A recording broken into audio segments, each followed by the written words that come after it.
इनकी पत्नी का नाम है, सुदामा की पत्नी का क्या नाम है? सुशीला। और सुदामा जी जितने उपाधियों से परिपूर्णत है, सुशीला यथा नाम तथा गुण। सुशीला देवी जी का जैसा नाम है वैसा ही गुण है, बड़ी सुशील स्वभाव की। नाम की अपनी अपनी बड़ी महिमा होती है, नाम भी देख करके रखना चाहिए। एक देवी जी का नाम था शांतिबाई, जहां जाती थी क्रांति फैलाती जाती थी। हाँ, नाम देख करके रखना चाहिए भाई, नाम ठीक ठाक होना चाहिए। एक जनों का नाम था पहाड़ सिंह, और देख भी मैं 2.5 अमरा के। हाँ, एक जने अपने लड़का को नाम रखे थे शेर सिंह। कुत्ता भौंकत तो सो अपने भीतर घुस जाते भी। नाम भी देख करके रखना चाहिए। लेकिन भागवत में सुशीला जी का जहां चरित्र पावन आता है, सुदामा चरित्र पावन आता है, तो सुशीला जी के लिए लिखा बड़ी यथा नाम तथा गुण, बड़ी सुशील स्वभाव की। देखो यहां भागवत में कहीं पर भी सुदामा जी को दरिद्र गरीब कहा ही नहीं, क्योंकि जो ब्रह्म को जानता वो ना दरिद्री हो सकता ना गरीब हो सकता, पर सुशीला जरूर है। सुशीला के लिए लिखा दरिद्रासीद मानसा। सुशीला परम पतिव्रता तो थी, परंतु दरिद्री थी।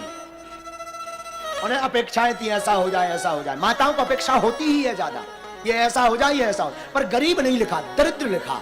दरिद्र में और गरीब में अंतर है। गरीब का मतलब होता है जिसके पास कुछ नहीं, और दरिद्री का अर्थ होता है किसी के कमरे पर जाओ वो सामान बगड़ाए फैला हो, अरे देखो तो कपड़ा इतना, बड़ो दरिद्री आदमी है, ठीक से नहीं रख सकता। जो व्यवस्थित नहीं है वो दरिद्री है, जिसके पास धन नहीं है वो गरीब है। पर सुशीला धन से परिपूर्ण है, क्योंकि उनका परम धन राधा नाम और गोविंद नाम है।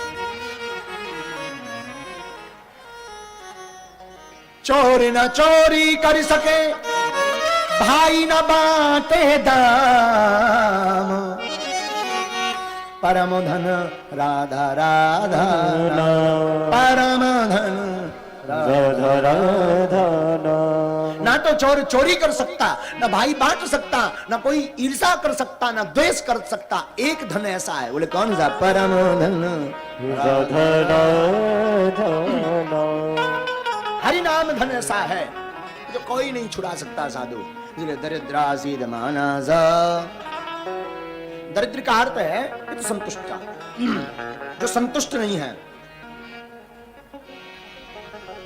साधुवांगी कहते हैं। सुदामा जी के 4 बेटा हैं। इनका नियम है 5 घर पर भिक्षा मंगाना, जो मिल जावे उसी से परिवार का यह भरण पोषण करते हैं, ना मिले तो परेशान नहीं होते।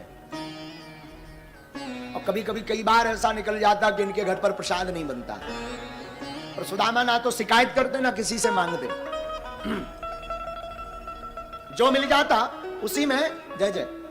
और 24 घंटे इनके मुख पर श्री कृष्ण श्री कृष्ण श्री कृष्ण श्री कृष्ण। मैं एक बात प्रार्थना करूं, गोविंद को सुदामा जैसा मित्र मिलना मुश्किल है।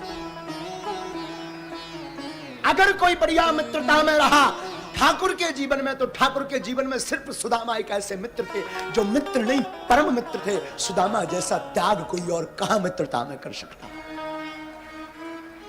आप कहते हैं सुदामा जी ने भगवान के साथ छल किया। कई लोगों ने ये कथा सुन रखी, बोले गुरु माता ने चने दे, भगवान आधे आधे खाने के लिए गुरु माता ने कहा, और चोरी छिपके से भगवान का भाग भी सुदामा खा गए। पर बात यह नहीं है, आपने पढ़ा ही नहीं ठीक से, सुना ही नहीं ठीक से, इसलिए आप बुद्धि उल्टी लगाते हो।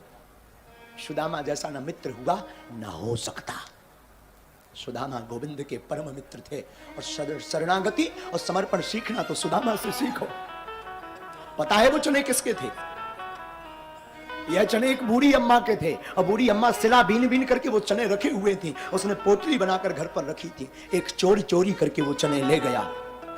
बूढ़ी मां को बड़ा दुख हुआ। बूढ़ी मां ने श्राप दे दिया कि जो भी उन चनों को खाएगा वो जीवन पर्यंत दरिद्री रहेगा। अब चोर चोर चने की पोटली लेकर भागा, भागा भागा तो पैर में उचट्टा लग गया, और संदीपनी आश्रम के सामने उसकी पोटली हाथ से छूट गई। चने बिखर गए। भय के कारण चोर भाग गया, पर कृष्ण और सुदामा की गुरु माता ने वो चने बीन लिए, बीन कर आश्रम रख लिए।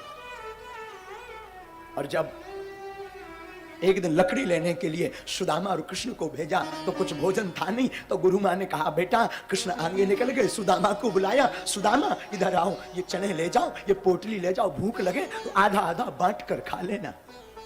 भगवान युगल सरकार आगे चले गए, सुदामा पीछे पीछे। ब्राह्मणो ब्रह्म वित्तमा, वेद ज्ञानी है, ये ब्राह्मण है, ब्रह्म वित्तमा है, भगवान को जानने वाले हैं, ये परख गए चने के बारे में। ये चने कोई साधारण नहीं, श्रापित चने हैं। अगर इन्हें हम आधा आधा खाएंगे तो हमारे गोविंद को भी आधा जीवन दरिद्रमय भोगना पड़ेगा और हमें भी भोगना पड़ेगा। क्यों ना हम खा ले, हमारा ठाकुर जीवन भर द्वारकाधीश बना रहे। गोविंद को राजा बनाने के लिए सुदामा इतना बड़ा त्याग करते हैं। साधु खुद खा गए, पर कभी किसी से शिकायत नहीं की, कभी किसी को कहा नहीं, कभी किसी को बताया नहीं। इसलिए मित्र हो तो सुदामा जैसा हो। 5-5 दिन भूखे रहते, पर कभी शिकायत नहीं करते गोविंद से। इनके 4 बच्चे हैं, चारों बच्चे सूख कर हड्डी जैसे हो गए, क्योंकि भोजन मिलता नहीं था। आंखें धस गई, शरीर सूख गया, होंठ काले पड़ गए, चलने में शरीर में कपकपी आती है, क्योंकि भोजन नहीं मिलता पर्याप्त।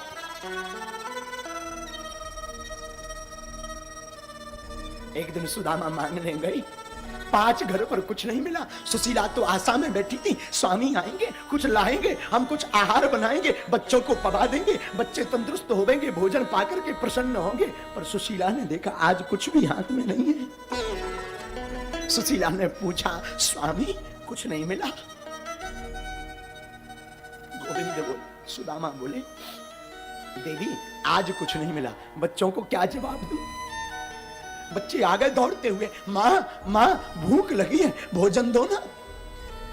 कितनी देर हो गई माँ, भूख लगी है, भोजन दो ना। माँ भोजन दो ना, भूख लगी है। सुशीला की आंखों में आंसू आ गए कि मैं जगत की, संसार की कितनी अभागनी मां हूं जो अपने बच्चों को भरपेट भोजन नहीं करवा पाती। मैं कितनी अभागनी मां हूं। रो पड़ी सुशीला, पर बच्चों के सामने आंसू छिपाते छिपाते सुशीला बोली, बेटा दरअसल आज एकादशी है, ना तो आज कुछ बनेगा ना मिलेगा। बच्चे चिल्ला पड़े, माँ कल भी तो तूने एकादशी बताई थी, आज फिर एकादशी। सुशीला कहती, बेटा आज एकादशी का अंश रह गया। माँ कल भी तूने तुलसी के पत्ता खिला करके सुला दिया था, आज भी। सुशीला फबक फबक करके रो पड़ी और गोविंद के पास जाकर के कहने लगी, गोविंद अब मैं क्या जवाब दूं बच्चों को? बच्चे बेचारे सूख कर लकड़ी जैसे हो गए, लेट गए, होंठ उसके सूख रहे, चिपक रहे, तालू बार बार चिपक रहा। सुशीला माँ बच्चों के सिराने पर बैठ गई और अपने साड़ी के पल्लू में पानी भिगो भिगो करके बच्चों के होंठों पर लगाती, कहीं तालू चिपक ना जाए।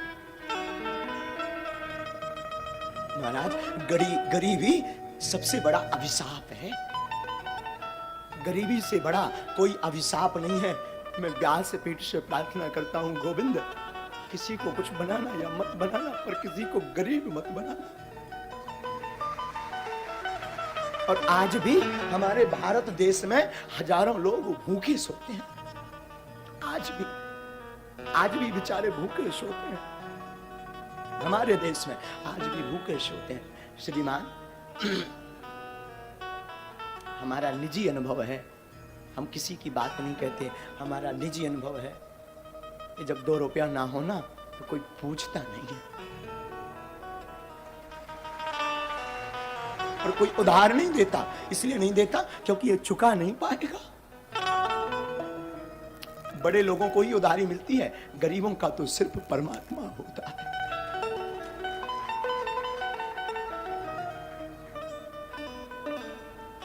आचार्य महोदय जब हम अपने गांव में रहा करते थे, तो हम अपने गांव में